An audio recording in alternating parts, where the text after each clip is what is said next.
El Señor les bendiga a todos esta mañana. ¿Cómo están? Bienvenidos a Crosspoint Español. Y si no he tenido el placer de conocerle todavía, mi nombre es Miguel Medina. Yo soy el pastor de Crosspoint Español. Es un placer para mí estar aquí sirviéndolos a todos ustedes y les doy las gracias por visitarnos en esta mañana. A las caras que veo por segunda vez, a las caras regulares y a los que nos visitan por primera vez, les extiendo mi bienvenida.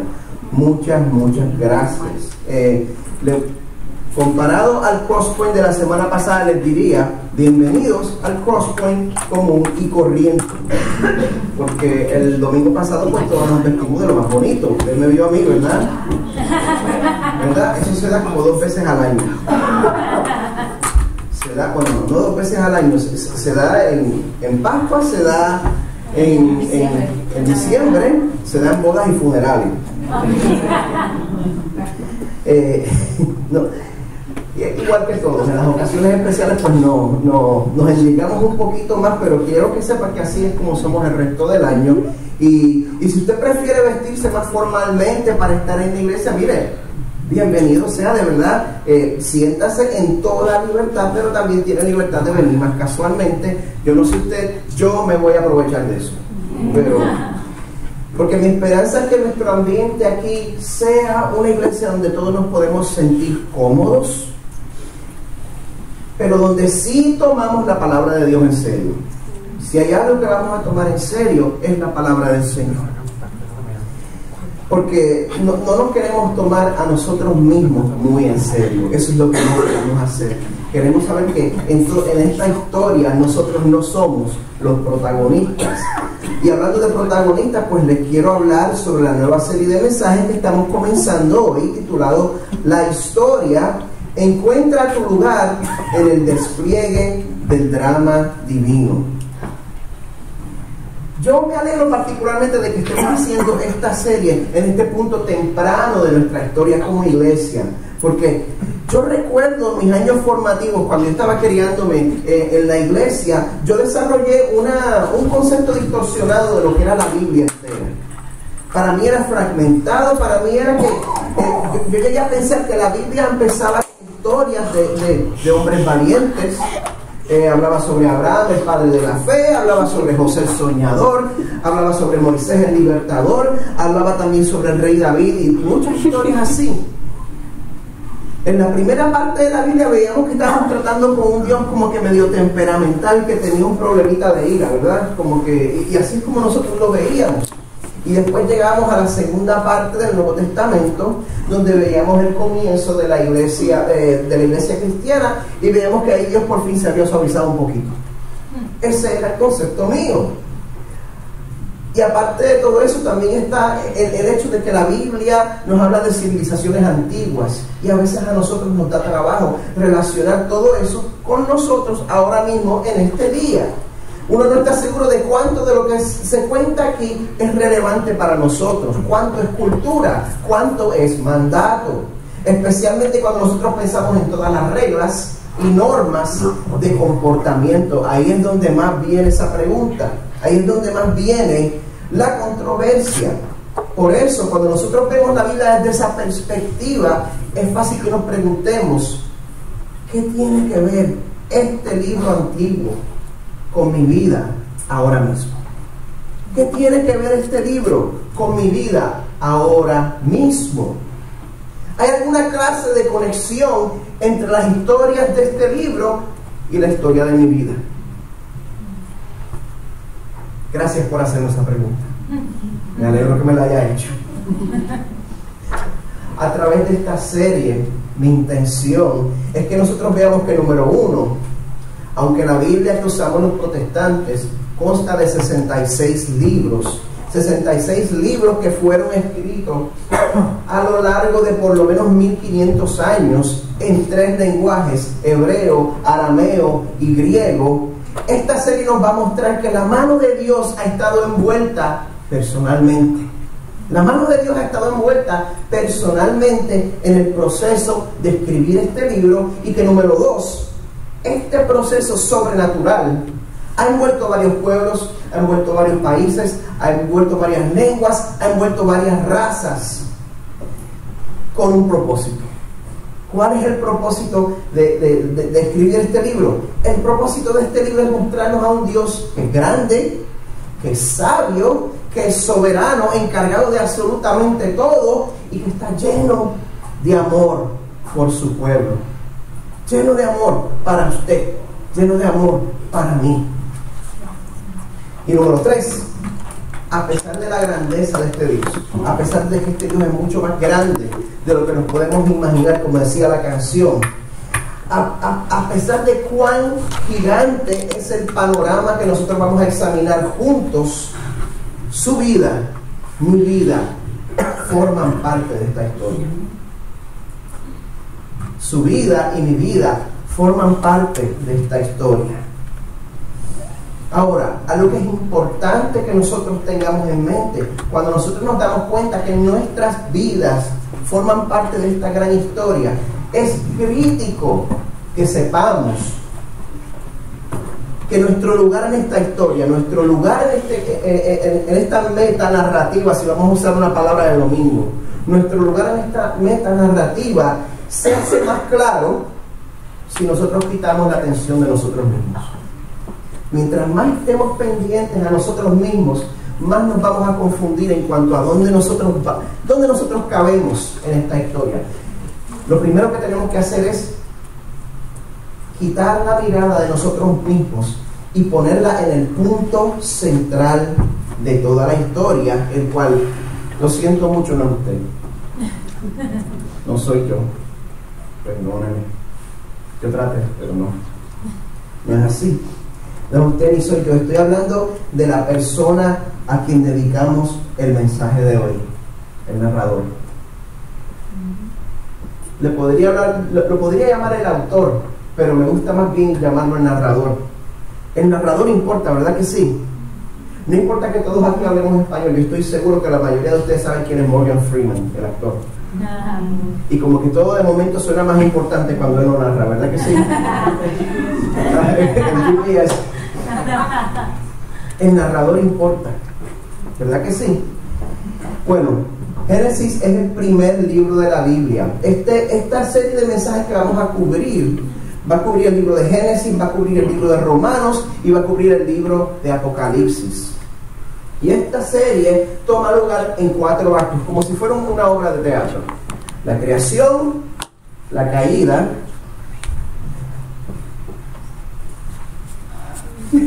hasta ahí llegué, la redención y la restauración.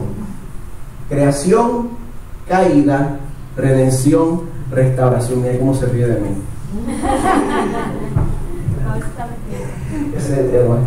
Lo hice a propósito, no tiene nada que ver con la mediana edad. Bueno, vamos a comenzar hoy con el libro de Génesis. La palabra Génesis viene del griego gignestai, que significa nacimiento.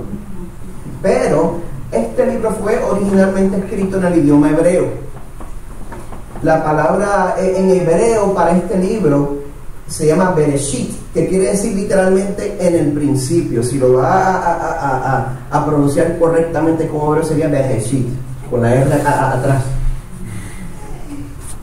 ¿Y dónde vemos esa frase? En el principio, en Génesis 1.1. Vamos a buscar Génesis 1.1. Es el primer libro de la Biblia. Como de costumbre voy a estar leyendo de la Biblia de las Américas.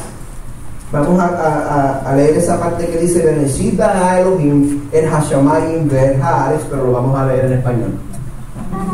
Vamos a estar de pie para leer la palabra del Señor del día de hoy. A pesar de que lo vamos a estar mostrando en la pantalla para que todos nos sigan juntos, vamos a estar leyendo de la Biblia de las Américas. Esta es la única parte. Cuando leemos la Biblia es la parte donde el Señor nos habla directamente. Y vamos a leerlo todos juntos en voz alta. ¿Se unen a mí? Amén. Amén. ¿Listos? 1, 2 y 3. En el principio creó Dios los cielos y la tierra. Y la tierra estaba sin orden y vacía. Y las tinieblas cubrían la superficie del abismo. y el Espíritu de Dios se movía sobre la superficie de las aguas. Amén. Padre, te damos gloria y te reconocemos en este momento a ti como el creador y como el autor de la vida. Sí, Señor. Todo lo que vive, todo lo que respira, Señor, en este momento depende de tu sustento, depende de que tú decretes soberanamente que vamos a continuar existiendo. Tú nos sostienes en todo momento de nuestra existencia, desde nuestra concepción hasta nuestra muerte. No hay parte de nuestra vida que no esté bajo tu dominio completo. Y Señor, como tú eres único, como tú eres el creador que nunca nació, como tú eres el creador que nunca comenzó, Padre, como tú eres la causa suprema, la causa que no fue causada, Señor, también declaramos, Señor, que tú eres quien le da sentido a nuestra existencia. Para buscar el sentido de nuestra existencia, Señor, te miramos a ti, te buscamos a ti. Así que te pedimos, Señor, que en esta mañana tú nos ayudes a conocerte mejor. Que tu Espíritu, Señor, me cubra para poder predicar tu palabra con claridad, con poder, y para que tu palabra abra las mentes y corazones de los que las reciben en esta mañana, ya sea aquí, Señor, o ya sea a través del internet, Padre. Que todos podamos ver, Señor, que tu mano está activa en cada momento de nuestra historia, porque es parte de tu historia. Y que nuestras vidas, Señor, como resultado, cambien para siempre. Te pedimos en el nombre de Jesús. Amén. Pueden sentarse.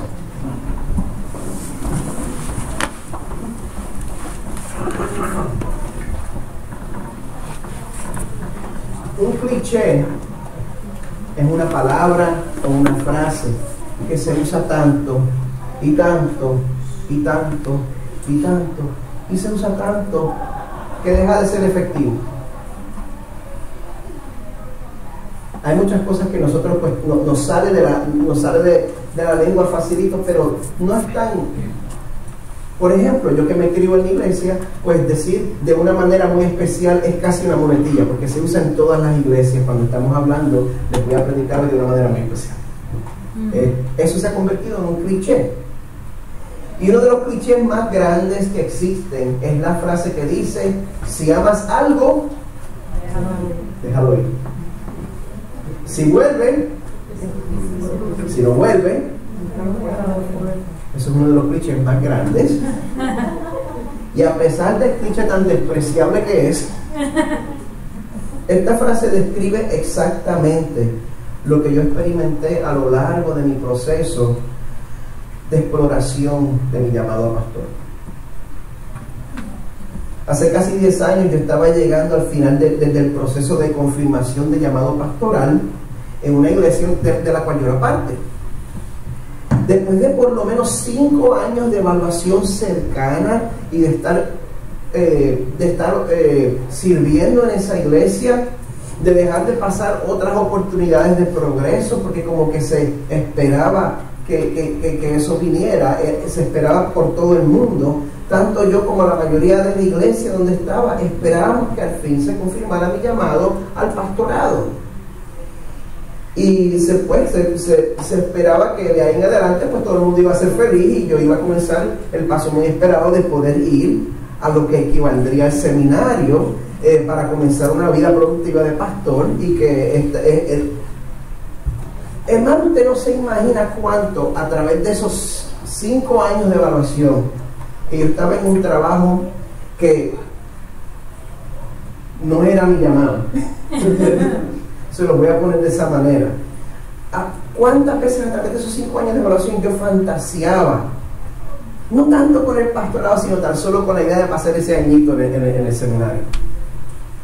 Eso era uno de mis sueños más grandes.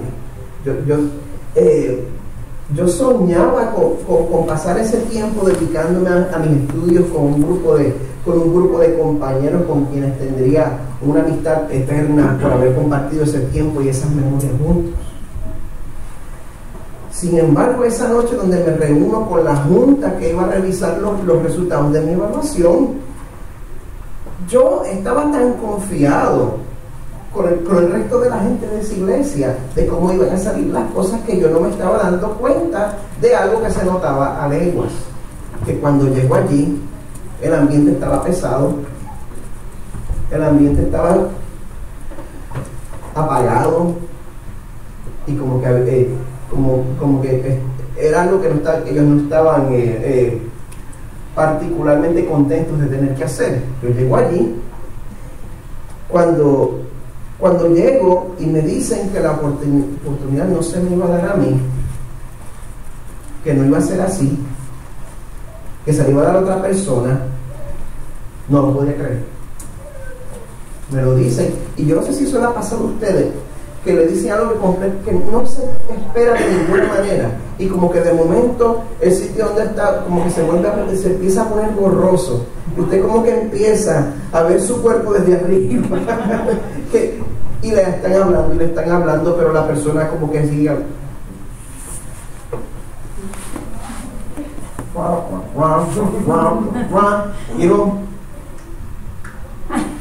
y los ojos como que se le ponen vidriosos a uno. Y no porque iba a llorar, sino porque estaba completamente en shock. No era completamente inesperada la noticia que me trajeron en ese momento. Y bueno, yo esperaba que eso fuera un sueño, yo esperaba que yo fuera a despertar en eso. Sin embargo, la triste realidad es que como quiera fue un no. Como quiera la respuesta fue no. Como quiera la respuesta a mis sueños fue no. Y por más que yo trate de demostrar mi fidelidad a esa iglesia, a pesar de una decisión con la cual yo no estaba de acuerdo, pues ya mi suerte había sido echada allí. Ya se había decidido. Y los próximos 4 años fueron una combinación confusa de situaciones donde por un lado unas personas me animaban a que siguieran con mi búsqueda, y por otro lado otras personas me decían que ya era hora de cerrar el ataúd, de cerrarlo con llave y de enterrarlo de una vez. Y esos dos mensajes completamente opuestos me venían de hermanos en el Señor, gente que yo amaba, gente que yo respetaba, amo y respeto todavía en este día, pero venían esos mensajes que eran completamente opuestos el uno al otro. Tiempo de mucha confusión, de mucho dolor, de mucha ira, y por fin llegó un punto en mi vida donde digo, después de pasar todo eso, por fin llegó un punto y digo, Señor, tú eres todo para mí, yo no voy a dejar de servirte, ya sea como pastor, ya sea como parte del equipo de adoración, sea lo que sea, Señor, yo te voy a servir, tú eres todo para mí, tú me salvaste. Se supone que yo esté en el infierno ayer y yo estoy aquí, tú me salvaste, sea como sea, Señor, yo te voy a servir. Y si eso quiere decir que no lo puedo hacer a tiempo completo y tengo que estar en un trabajo pues que no sea mi llamado, Señor, yo acepto tu voluntad. Cuando por fin decido en mi corazón que voy a quedarme luchando en ese trabajo, poco después pierdo ese trabajo. Porque tan pronto llegó a esa decisión, ese trabajo en el cual yo me había esforzado por 11 años, lo perdí de un día al otro. Pero así comenzó una secuencia de eventos que culminó en que nosotros nos fuéramos de Miami, llegáramos aquí a Orlando hace 3 años y llegáramos a Cross Point Church, y yo llegar aquí, y ahora el Señor me tiene en una posición en la cual yo nunca me hubiera imaginado que iba a estar. Nunca en la vida me hubiera imaginado que iba a estar donde estoy ahora mismo, en una posición de mucha más bendición que si las cosas hubieran salido como yo esperaba desde un principio. Y yo sé que muchos aquí se identifican con el dolor de tener que hacer un funeral y un entierro para su sueño. Eso aplica a muchos aquí. Ha tenido que hacer un funeral y un entierro a sus sueños de maternidad, de paternidad, a su sueño de matrimonio. a su sueño vocacional. Ha tenido que poner tantas cosas.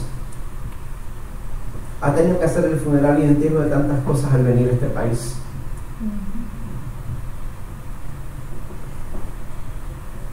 Pero yo le ruego que usted me crea cuando le digo que el Señor todavía no termina. Aunque muchos le digan que se supone que usted no pase por sufrimientos, como su pastor que le ama, yo les digo que lo mejor es acostumbrarse a que en el Señor el que se humilla será exaltado. Por eso, si usted quiere en verdad ver cuál es su lugar dentro del drama divino, lo primero que tiene que hacer es darse cuenta de que usted no es el punto central. El punto central de la historia es el narrador. El punto central de la historia es el narrador, no soy yo, es el narrador. Y esto es así porque cuando leemos Génesis 1 del 1 al 2 vemos que número 1, Dios es absoluto. Número 2, Dios es el creador. Y número 3, Dios es trino, en 3 personas. ¿Qué significa eso? Así que vamos a comenzar con el primer punto. Dios es absoluto. Dios es absoluto. Cuando algo es claramente superior, uno no pierde el tiempo con cosas inferiores. Cuando algo es mejor, usted no le hace caso a lo inferior. Y perdone que use este ejemplo porque yo sé que se nos está asomando la hora del almuerzo. Pero hay un restaurante brasileño en International Drive que se llama Texas de Brasil. ¡Amén! Despertaron todos. ¿Quién ha ido ahí? El que no ha ido se lo está perdiendo. Es un restaurante que no es para mis hijos.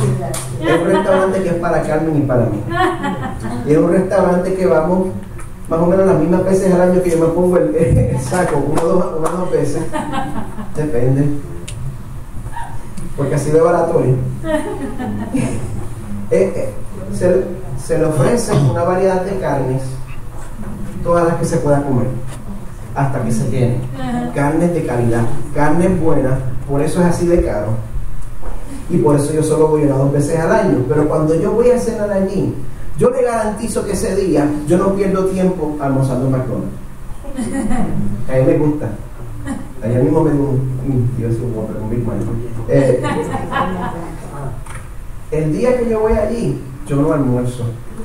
Y por más McDonald's que me encuentre, me voy a aguantar el hambre hasta la hora de la cena. Porque vale la pena llevar el mejor apetito posible. Porque hermano, bueno, hasta ahí llegarán los días, porque a la verdad que el mejor filete con langosta que usted se pueda encontrar no se compara con nuestro Señor. Pero de igual manera tenemos que pausar y reconocer que no hay cosa en este mundo que pueda tan siquiera comenzar a compararse con la grandeza de Dios. Nada en este mundo se compara con la grandeza de Dios. Cuando vemos Génesis 1:1 dice, en el principio creó Dios. ¿Y por qué en el principio creó Dios? Porque en el principio era Dios. Porque antes que Dios creara, Dios ya estaba. Dios ya era. El que creó al principio es el que ya estaba ahí. Si no hay nadie, no hay creación. De la nada, nada viene. Nada de lo que existe podría existir si Dios no hubiera estado aquí primero. En el principio usted no estaba aquí, en el principio yo no estaba aquí, en el principio mis tatarabuelos no estaban aquí. Dios ya era. Nadie creó a Dios. Dios nunca tuvo comienzo. Dios nunca nació. Por un minuto para que piensen eso. Dios nunca nació. Dios nunca comenzó. Dios siempre ha sido. El Salmo 90, verso 2 nos dice, antes que los montes fueran engendrados y nacieran la tierra y el mundo, desde la eternidad y hasta la eternidad, tú eres Dios. ¿Qué significa eso?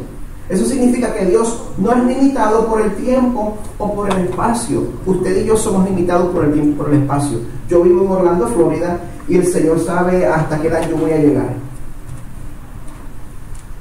Mi abuelo materno estuvo limitado a 72 años y el Señor propuso que los límites de su habitación serían Santa Cruz, Puerto Rico y Orlando. Todos nosotros estamos limitados por tiempo y estamos limitados por espacio, pero Dios es el creador del tiempo y del espacio. Él trasciende el tiempo y el espacio, y más que nada, Dios es autosuficiente y no necesita de nada y no necesita de nadie para Él poder ser. Él tiene todo lo que necesita para existir dentro de sí mismo. ¿Y sabe qué? Dios no creó a los humanos porque le hacían falta. El Señor no los hizo porque se sentía solo. El Señor estaba completamente satisfecho dentro de la compañía de la Trinidad antes que nosotros fuéramos, y nosotros no le hacíamos falta. ¿Verdad que no cae bien? ¿Verdad que no gusta? El Señor no necesita compañía. El Señor no me necesita a mí. El Señor no le necesita a usted. ¿Y sabe qué? Eso debe ser una fuente de consuelo. Que el Señor no depende de usted. Sin embargo, le creó. Usted no le puede traer nada al Señor, y el Señor le creó. En medio de un sufrimiento que ni usted ni yo nos podemos imaginar, Job cuestionaba al Señor, y si nosotros hubiéramos pasado por eso, lo hubiéramos cuestionado de igual manera. Dios le trae consuelo. ¿Sabe cómo? No le trae consuelo diciendo: no te preocupes, yo te voy a bendecir y te voy a devolver con creces todo lo que he permitido que Satanás te quite. Así no fue que lo consoló. Dios transforma y consuela a Job, dándole una visión espantosa de su grandeza. Job 38, del 4 al 11 dice: Dios le dice a Job: ¿dónde estabas tú cuando yo fundaba la tierra? Házmelo saber si tienes inteligencia. ¿Quién ordenó sus medidas, si lo sabes? ¿O quién extendió sobre ella cordel? ¿Sobre qué están fundadas sus bases? ¿O quién puso su piedra angular cuando alababan todas las estrellas del alba y se regocijaban todos los hijos de Dios? ¿Quién encerró con puertas el mar cuando se derramaba saliéndose de su seno? Cuando puse yo nubes por vestidura suya y por su faja oscuridad, y establecí sobre él mi decreto. Le puse puertas y cerrojo, y dije: hasta aquí llegarás y no pasarás adelante, y ahí parará el orgullo de tus olas. ¿Cuántos de ustedes califican para esto?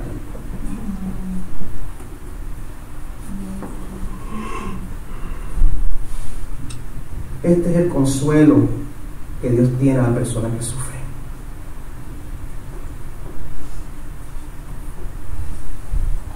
Yo soy el creador de todo.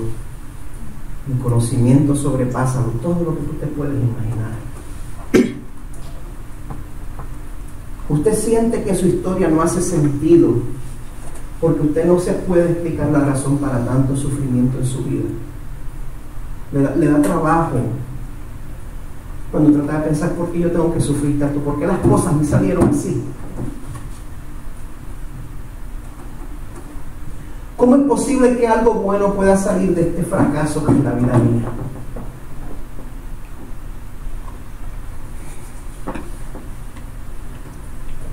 El gran autor de la historia es también el gran autor de su historia en específico. El que creó el universo lo creó a usted. El que ha escrito la historia escribió su historia. Y el mismo poder con el cual Él habló, y lo que no existía pasó a existir, con ese mismo poder, es el mismo poder que Él tiene para salvarle cuando usted viene a Él humillado. Y si usted siente que el Señor le está llamando en este momento, responda. Responda. No endurezca su corazón. Si el Señor está llamando, aproveche. Hoy es el día. Dios es absoluto y Dios es el creador. Brandon no lo va a creer, pero yo les voy a admitir que el jugador de baloncesto que se ha quedado con esta temporada de la NBA es Stephen Curry.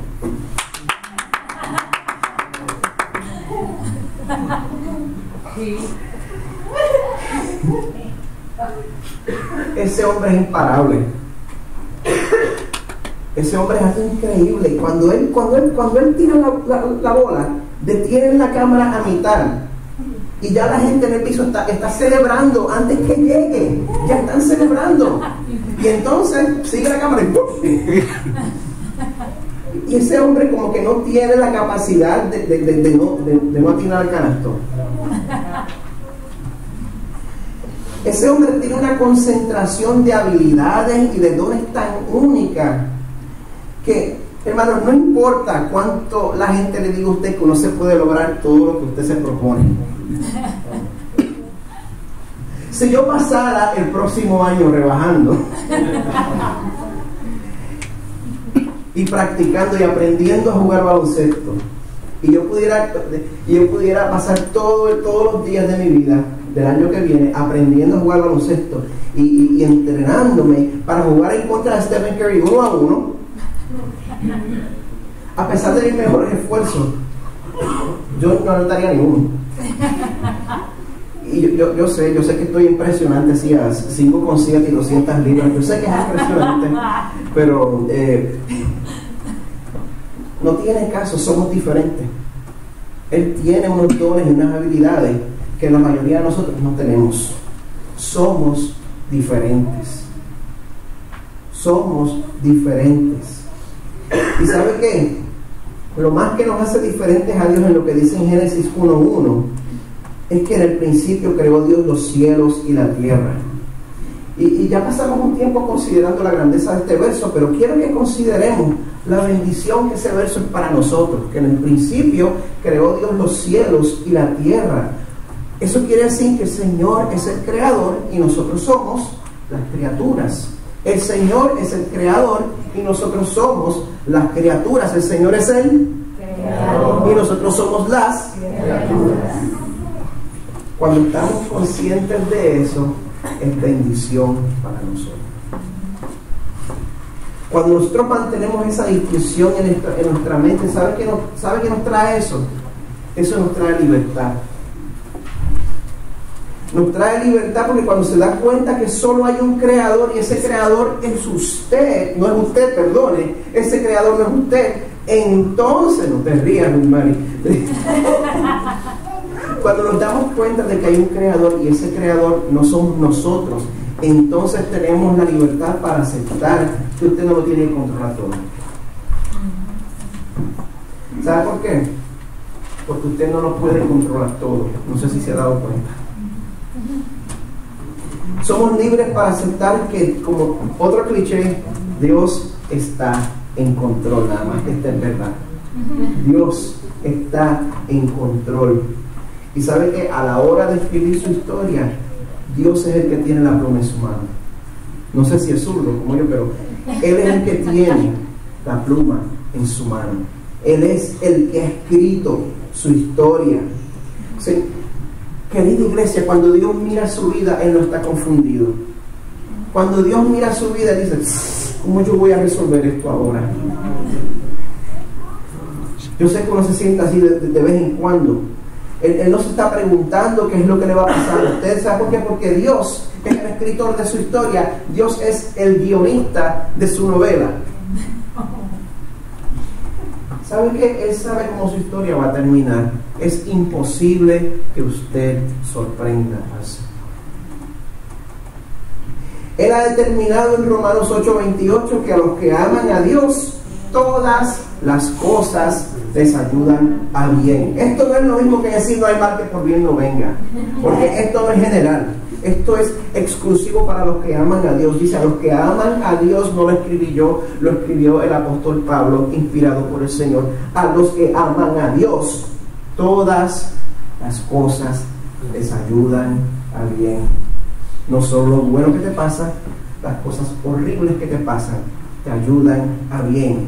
Al final, y cuando Dios le revela a Job su grandeza, lo que le responde Job, él le dice, yo sé que tú puedes hacer todas las cosas y que ningún propósito tuyo puede ser estorbado. El mundo no es como un reloj de cuerda que el Señor le da cuerda y se va y lo deja caminar y que nosotros nos resolvamos como podamos. Las cosas no son así. Dios no es solo el creador, sino que también está envuelto personalmente en nuestras vidas. Amén. Amén. Por último, Dios es trino. La palabra de Dios nos comunica la doctrina de la Trinidad desde el principio. Y es importante cuando menciona que aunque la Biblia no contiene la palabra Trinidad, la Biblia sí enseña claramente el hecho de que solo hay un Dios. Deuteronomio 6:4, el Shema, escucha, oh Israel, el Señor es nuestro Dios, el Señor uno es. Dios es uno. Y esta misma Biblia nos enseña que el Padre es Dios, el Hijo es Dios y el Espíritu es Dios.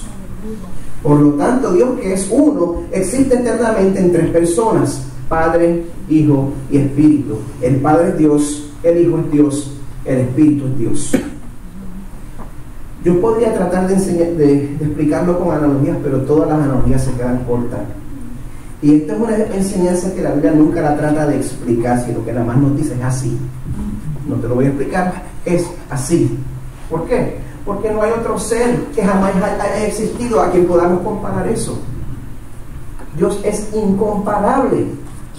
En Génesis 1:2 nos dice, la tierra estaba sin orden y vacía, y las tinieblas cubrían la superficie del abismo, y el Espíritu de Dios se movía sobre la superficie de las aguas.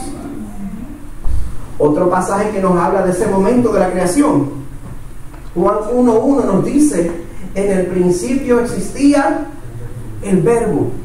Cuando sigue leyendo Juan 1, ve que el Verbo se refiere a Jesucristo. Dice, el Verbo estaba con Dios y el Verbo era Dios.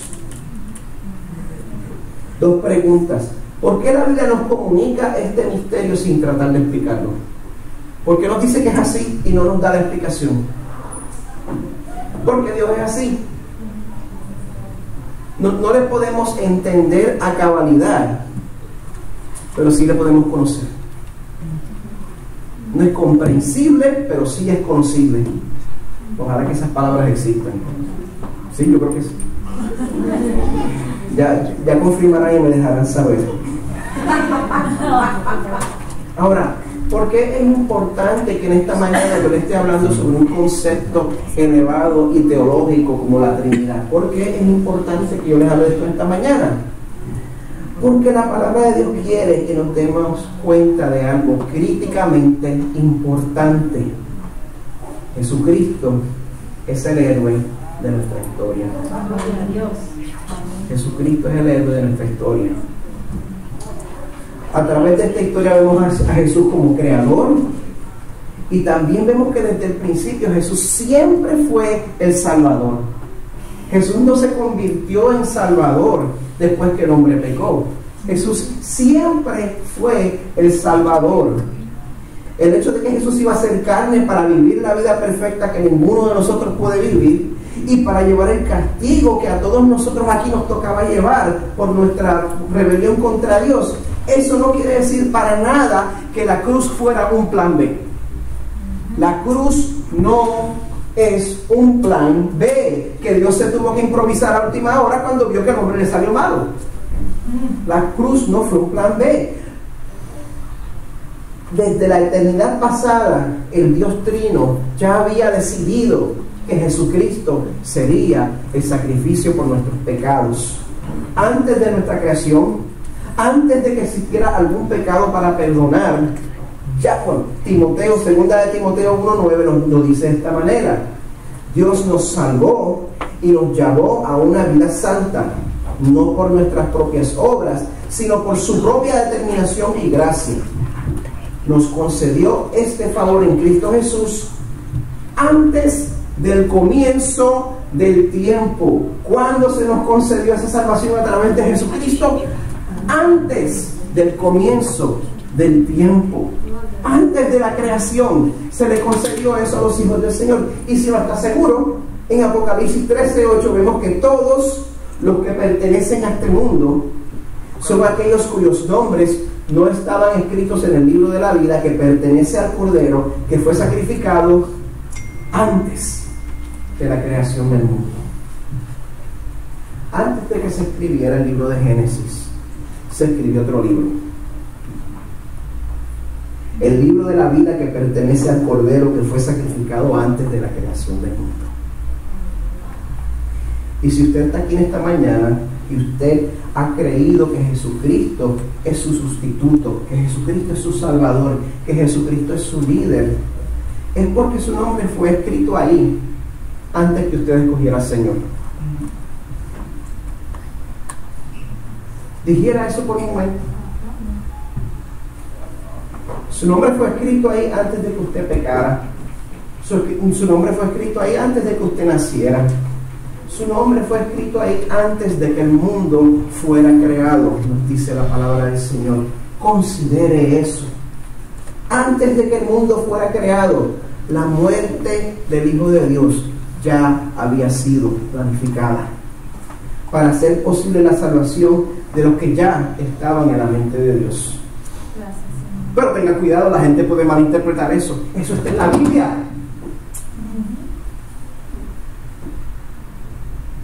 En buen puertorriqueño, bregue con eso. ¿Por qué? Porque cuando nosotros vemos la historia de la humanidad desde ese punto de vista, nos damos cuenta que nosotros no somos el punto focal, sino que la cruz de Cristo es el evento que ha dividido la historia en dos. La cruz de Cristo es lo que los antiguos esperaban y los que hemos llegado desde entonces recordamos. La cruz de Cristo es el evento que nos pone en nuestro lugar, recordándonos que el punto central de nuestra historia es el narrador. Estemos de pie.